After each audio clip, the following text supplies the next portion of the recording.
भगवान का जन्म हुआ जेल में। जेल का नाम सुन करके ही हम घबरा जाते हैं, और इनका जन्म ही जेल में हुआ। जन्म जब होता है, नवजात शिशु होता है, तो माँ किसी को गोद में देने से भी घबराती है।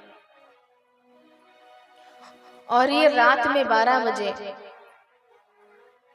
खुले एक टोकरी में सवार होकर घनघोर वर्षा, इतनी गहरी नदी, इन सब का सामना करते हुए नंद भवन पहुंचे। कुछ ही पल बीता नहीं कि पूतना आ गई। अघासुर, नरकासुर, वत्सासुर, धेनुकासुर, एक के बाद एक इसका मामा असुर भेजता रहा, सबको निपटाते गए। ब्रह्मा जी को भ्रम हुआ तो बछड़े ले गए, गाय लेके चले गए, उनका अभिमान भंग किया। इंद्र को अभिमान हुआ, इतनी वर्षा करी तो छोटी सी उंगलियां पे पर्वत उठा लिया।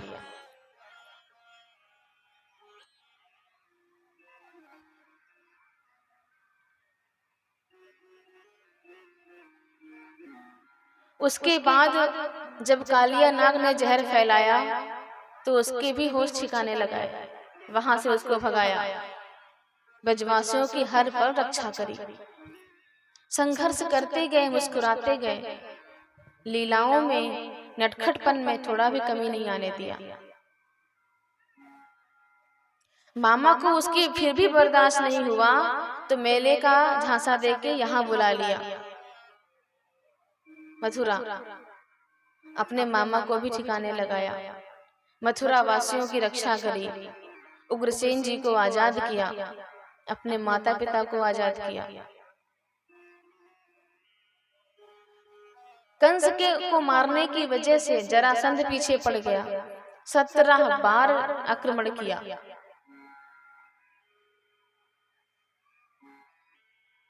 18वीं बार जब नहीं माना तो भगवान को रछोड़ बन के भागना पड़ा। जब मथुरा से भाग करके द्वारका में आए, द्वारकाधीश बने, तो लगा कि अब तो हम चैन से जिएंगे। तब इनका 16,108 विवाह हो गया। एक विवाह होती है तो जिंदगी तहस नहस हो जाती है, इनका तो 16,108 हुआ। इनका क्या हाल हुआ होगा। फिर भी आप जब भी भगवान श्री कृष्ण की छवि किसी भी तस्वीर में देखेंगे तो प्यारे से अधरों पर मुस्कान होता है, मुरली होती है। कभी भी किसी भी चित्र में इन्हें उदास नहीं देखेंगे। लीलाओं को सुनकर यह भरोसा नहीं होता कि इतने नटखट बालक गीता जी जैसा आध्यात्मिक ज्ञान दे सकता है।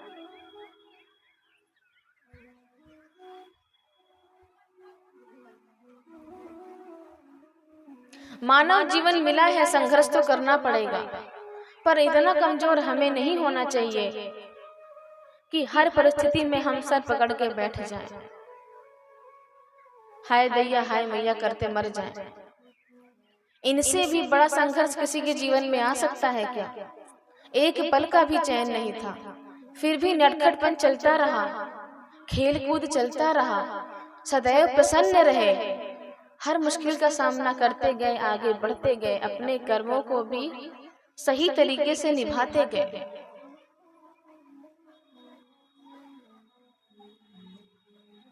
मुस्कुरा के जिसको गम का जहर पीना आ गया, हकीकत है यही जहां में उसको जीना आ गया।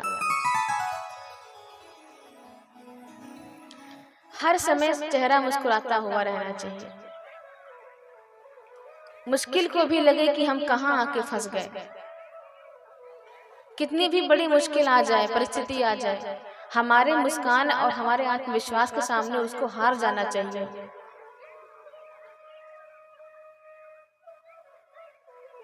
100 रोगों की एक दवाई, हंसना सीखो मेरे भाई। जिस देश में जिस वेश में परिवेश में रहो, राधा रमण राधा रमण राधा रमण कहो। जिस देश में जिस वेश में परिवेश में रहो, राधा रमण राधा रमण राधा रमण कहो। राधा रमण राधा रमण राधा रमण कहो।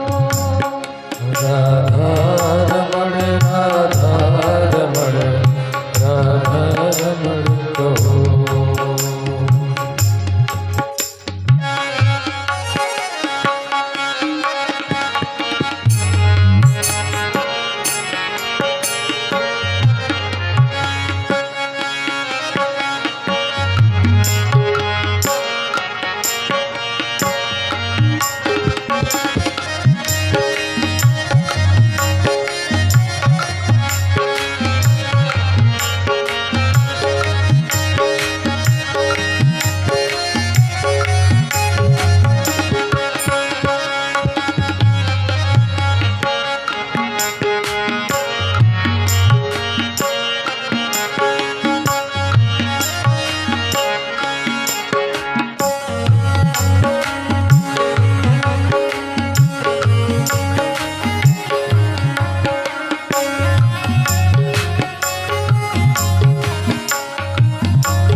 जिस संग में रहो, जिस रंग में जिस संग में जिस ढंग में रहो, जिस रंग में जिस ढंग में जिस संग में रहो। राधा रमण राधा रमण राधा रमण कहो। राधा रमण राधा रमण राधा रमण कहो। अब ये बताएंगे कैसे गाते, बताओ। राधा रमण राधा रमण देखो, अभी इधर से आवाज आ जाए थोड़ा, बहुत ढीले बैठे हैं आप लोग। शांत। राधा रमण राधा रमण राधा रमण कहो।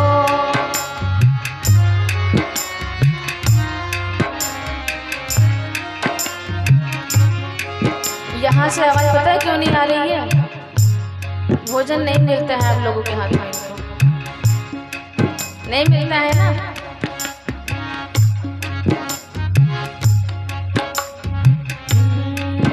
जिस रोग में, जिस भोग में, जिस योग में रहो, रोग में, जिस भोग में, जिस योग में रहो, जिस ध्यान में, जिस ज्ञान में, परिधान में रहो, जिस ध्यान में, परिकाल में, जिस चाल में रहो, जिस ध्यान में, जिस ज्ञान में, परिधान में रहो, जिस ध्यान में, जिस ज्ञान में, परिधान में रहो।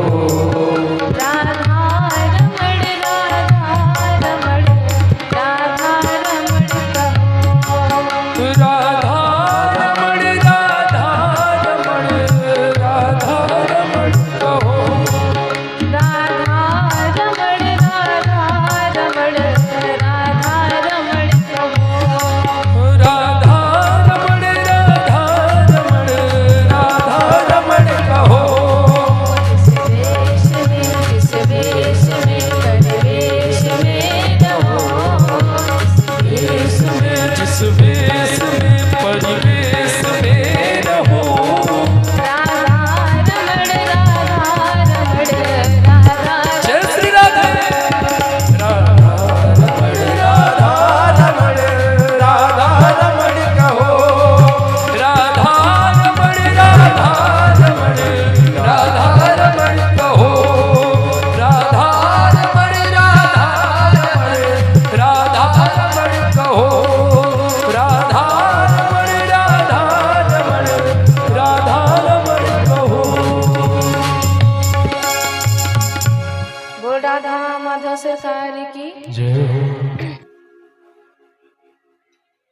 सुखदेव जी महाराज कहते हैं कि इस प्रकार भगवान के तो अनेक चरित्र हैं, 100 वर्षों में भी पूरा नहीं होगा, पर तुम बताओ कि तुम्हें क्या सुनना है। परीक्षित प्रश्न करते हैं कि आपने जगह जगह भगवान को दीन बंधु के नाम से बोला है, उनके जयकारे लगवाए हैं, तो क्या कोई ऐसा भी चरित्र है जहां पर भगवान ने किसी दीन को भी अपना बंधु बनाया हो?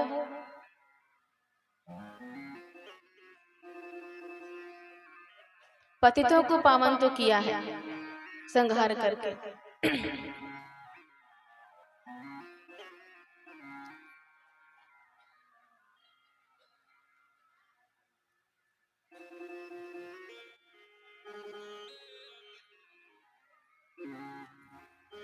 दीन बंधु मतलब दीन दुखी, जिसके पास कुछ भी ना हो, धन से भी हीन हो,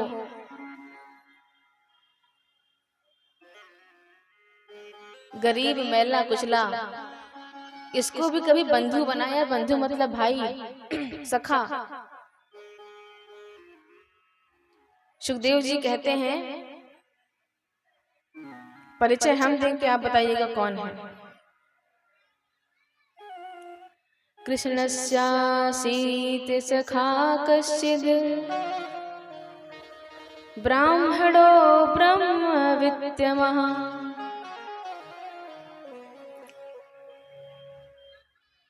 विरक्त इंद्रियार्थेषु, प्रशांतात्मा जितेंद्रियः।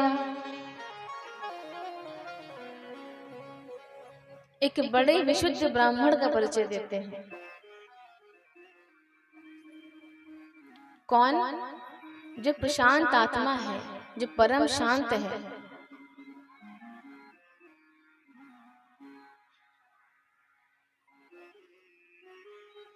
जितेंद्रिया है, जिसने इंद्रियों को जीत लिया है। ब्रह्मविद्यमः, सिर्फ ऐसा वैसा ब्राह्मण नहीं है, ब्राह्मणों में उत्तम है, ब्रह्मवेत्ताओं में जो अग्रणी है, पहुंच पा रहे हैं आप परिचय तक? किसका नाम लेने वाली हूँ? देखो बाबा जी को याद आ गया, सुदामा जी की याद आ गई। इंद्रियों को वश में रखने वाले हैं। कितना सुंदर परिचय दिया सुखदेव जी ने सुदामा जी का। और आगे बताइए महाराज। तो कहा इनकी एक पत्नी है सुशीला, जो बहुत दरिद्र है, धार्मिक है, पतिव्रता है, लेकिन दरिद्र है। ऐसे तो सामान्य रूप में वकील होता है तो उसकी पत्नी डिग्री हो या ना हो वकील हो जाती है। अगर पति डॉक्टर है तो पत्नी डॉक्टर नहीं अपने आप हो जाती है, चाहे एक अक्षर न पढ़ी हो। मालिक है तो मलकाइन हो जाती है। पंडित है तो पंडितानी हो जाती है।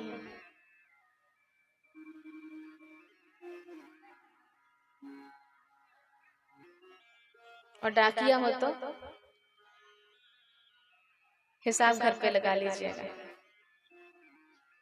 कहना उचित नहीं है।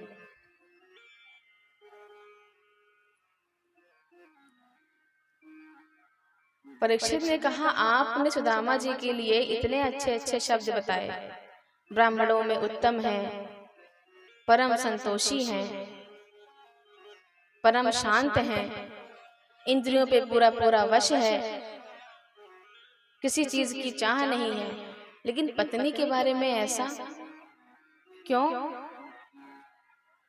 सुखदेव जी ने कहा मेरी दृष्टि में और आध्यात्मिक दृष्टि से जिसके भीतर संतोष है, धन की कामना नहीं है, असंतुष्ट रहता है अपने जीवन से, वही दरिद्र है। अब इसका मतलब नहीं कि असंतोष वही होते हैं जिनके पास कुछ नहीं होता है। असंतोष वही लोग रहते हैं जिनके पास सब कुछ होता है और सब कुछ के होते हुए भी परेशान रहता है। कुछ नहीं है, कुछ नहीं है, ये भी नहीं है, वो भी नहीं है, हमेशा परेशान रहता है। भगवान भी देकर पछताते हैं कि किस दरिद्र को दे दिया हमने।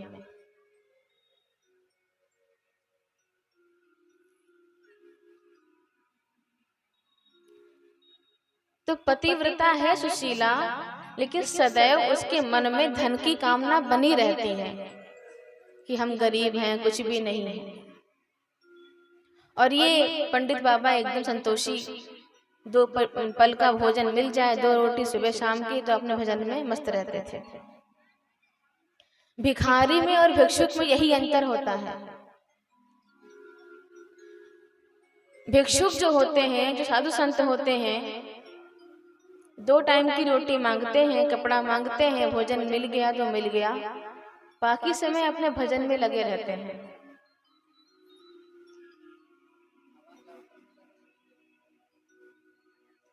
उनके पास भी होता कुछ नहीं है,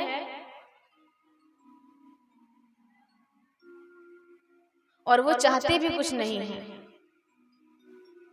और भिखारी का भी वही है, उसके पास भी होता कुछ नहीं है, लेकिन चाहता बहुत कुछ है। तो जो अपने जीवन में संतोष धारण किए हैं, जो जितने में है उतने में ही प्रसन्न है, संतुष्ट है, वही ब्राह्मण है। लेकिन सब कुछ है और संतोष नहीं है जीवन में, तो भिखारी है। भिखारी से बड़ा कुछ नहीं है। ब्राह्मण की मूल प्रकृति है संतोष, संतोषम परम धनम। तो सुदामा जी संतोषी हैं, उनके पास कुछ घर में है भी नहीं और उन्हें चाहिए भी कुछ नहीं। सुशीला जो है घर में कुछ नहीं पर चाहिए बहुत कुछ, परेशान रहती है, कभी कुछ ठीक हो जाए, आज ये नहीं है, कल वो नहीं है। भगवान भी समझ गए कि ये मांगने वाला है नहीं कुछ, मुझे ही कुछ करना पड़ेगा। साधु का वेश धर के सुदामा जी के द्वार पर पहुंच गए, आवाज लगाई भिक्षाम देहि। सुदामा जी कहीं भीतर ध्यान में लगे होंगे अपनी दिनचर्या में। सुशीला बाहर आती है। कौन है महाराज? बोले साधु हैं, कुछ घर में हो तो प्रदान करो। यह बात क्यों कर रही है माता आगे?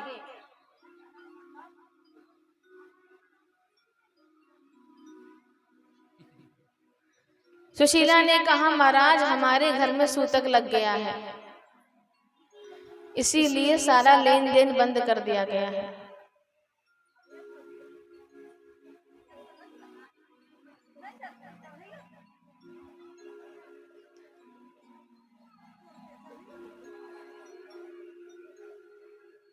भगवान ने कहा सूतक किस बात का लगा है? सुशीला ने कहा हमारे घर में दारिद्र देव का जन्म हुआ है और जब से इनका जन्म हमारे घर में हुआ है सूतक लगा हुआ है, ना किसी से कुछ ले सकते हैं ना किसी को कुछ दे सकते हैं, सारा लेन देन बंद है।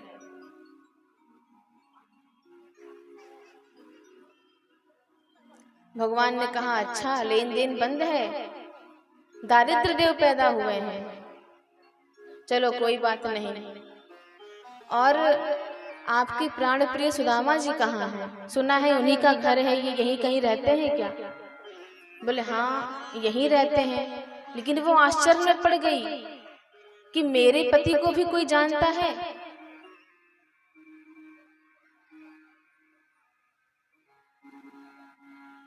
उन्हें भी कोई पूछने वाला है? प्राय लोग श्रीमानों को जानते हैं, सेठों को जानते हैं, उनको पूछते हुए आते हैं। हम लोग इतने गरीब, इतने दीन, इतने दरिद्र, कोई मेरे पति को भी पूछने वाला है? कोई उसका भी नाम जानता है? बोले हाँ उन्हीं का घर है। ये वही सुदामा जी है ना जो संदीप मुनि के आश्रम में कृष्ण के साथ पढ़ते थे? बोले क्या कहा? बोले हाँ हम तो यही जानते हैं, तुम्हें किसी ने बताया नहीं? सुशीला बोली मुझे आज तक नहीं बताया, मैं तो पहली बार सुन रही हूँ। साधु बोला पूछ न पति से, अपने झूठ थोड़ी बोल रहे हैं। अरे बड़े अच्छे मित्र थे आपके वो, आपके पति के। इतना कहकर साधु वहां से चला गया। सुशीला के मन में अब हलचल है,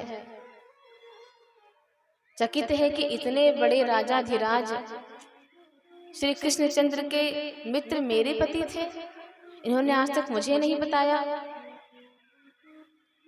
सुदामा जी से आकर पूछती हैं कि आपने मुझे कभी बताया नहीं कि कृष्ण आपके मित्र हैं। सुदामा जी कहते हैं तुमको क्या, मैंने किसी से नहीं बताया। क्यों? बोले वो इतना बड़ा राजा है, मैं इतना गरीब ब्राह्मण, कोई विश्वास भी तो नहीं करेगा, सब मेरी हंसी उड़ावेंगे, इसीलिए मैंने किसी से नहीं कही।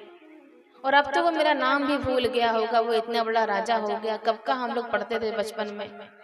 बोले नहीं, मैं चाहती हूँ कि अपने मित्र के पास आप जरूर जाओ एक बार। लालसा तो थी अंदर से। जैसे ही पत्नी की ओर से ये प्रस्ताव सुना, मन पूरा उमंग से भर गया। हाँ तो बताओ मुझे कब जाना चाहिए? सुशीला ने कहा शुभ काम में देरी थोड़ी करनी चाहिए, जितना शीघ्र हो सके उतनी जल्दी जाओ। तैयार हो गए जाने के लिए। फिर कहा एक शंका है मन में, महापुरुषों के घर, मित्र के घर, संतों के पास कभी भी खाली हाथ नहीं जाना चाहिए, और वो तो मेरे बचपन का मित्र है, पहली बात। दूसरा इतना बड़ा महापुरुष है, इतना बड़ा राजा है, मैं खाली हाथ जाते अच्छा लगूंगा क्या? कोई भेंट तो होना चाहिए पास में देने के लिए। सुशीला ने कहा आप चिंता ना करो, मैं अभी प्रबंध करती हूँ इसका। जा करके 4 घरों से 4 मुट्ठी चावल ले आती है, एक सूती कपड़े में रुमाल में बांध करके सुदामा जी को दे देती हैं। द्वारकाधीश को यही भेंट आप अर्पित कर दीजिएगा। वो दीन बंधु हैं, वो सब स्वीकार कर लेंगे। बस आप प्रेम से मेरी ओर से ये भेंट कर दीजिएगा, संकोच मत करिएगा। बोला ठीक है, जाता हूँ, देखता हूँ। उसके बाद कहा कि अगर अवसर मिले तो मेरी एक बात पहुंचा देना द्वारकाधीश तक। बोल कृष्ण कन्हैया लाल की।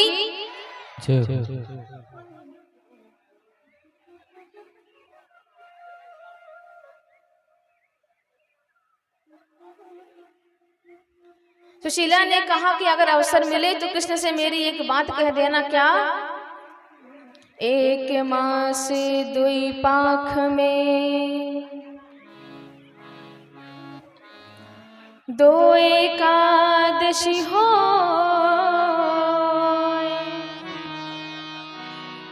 सो प्रभु दीन दयाल ने नित्य प्रतिदिन मोय।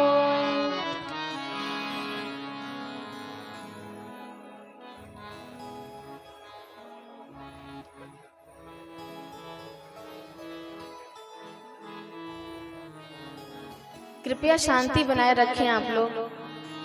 प्रार्थना है व्यासपीठ से, न सुनाने का मन करता है और जो सुन रहा है ध्यान से उसका भी मन भटकता है। थोड़ा साथ दे दीजिए, 1 घंटे की बात है। ये प्रसंग ही ऐसा है, डिस्टर्ब करेंगे नहीं आनंद आएगा। मत परेशान करिए। एक गलती करता है 10 समझाने लगते हैं और हल्ला बढ़ जाता है। बोल द्वारकाधीश की। एक मास दुई पाख में दो एकादशी हो, सो प्रभु दीन दयाल ने नित्य प्रतिदिन मोय। हे दीन बंधु, हे गोविंद, आपके जो भक्त हैं, जो वैष्णव हैं, वो महीने में 2 एकादशी का व्रत रखते हैं। लेकिन आपकी मुझ पर विशेष कृपा है। आपकी कृपा की वजह से हमारे घर में 12 मास एकादशी बनी रहती है। छोटे से शब्दों में पूरे घर का हाल कह दिया कि आपके भक्त जो होते हैं आपकी कृपा से महीने में 2 दिन व्रत करते हैं, कुछ नहीं खाते हैं, और आपकी कृपा से हम 12 मास वैसे रहते हैं। इस ये भाव है उनके कहने का। सारा वर्णन कर दिया इसी शब्दों में। पोटली को बाह में दबाए, लकुटिया हिलाए, सुदामा जी धीरे धीरे द्वारका की ओर चल दिए। मन का भाव क्या था सुनिए 2 मिनट में। दूर नगरी, बड़ी दूर नगरी, दूर नगरी, बड़ी दूर नगरी, दूर नगरी, बड़ी दूर नगरी, दूर नगरी, बड़ी दूर नगरी। कैसे आऊं मैं कन्हई, कैसे आऊं मैं कन्हई, तेरे गोकुल नगरी, बड़ी दूर नगरी,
चलूं